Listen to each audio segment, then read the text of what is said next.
What's up, Bruins fans? I'm here to give you the latest info on your beloved Boston Bruins. In this video, I'm going to talk about the Boston Bruins are heading back to the Prospect Challenge. Two former Bruins have been named to top players of the 21st century by ESPN, and there has been no news surrounding goaltender Jeremy Swayman. So hit that like button and let YouTube know you enjoy my Bruins news, and let's get into it.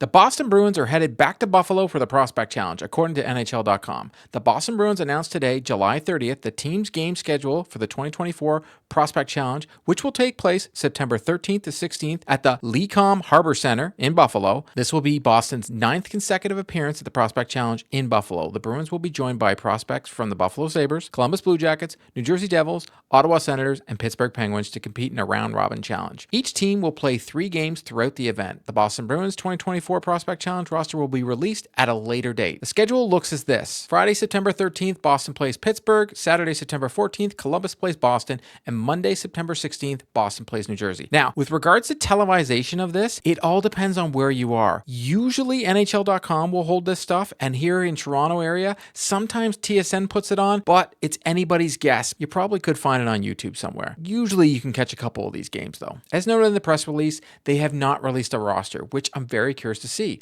I would expect Riley Dern and Trevor Kuntar to be there, and I have my doubts, though, that Fabian Lysell or Matthew Patra will be there. Lysell, I believe the Bruins would rather have him be ready for training camp and not take the chance of him suffering any setbacks at the Prospect Challenge.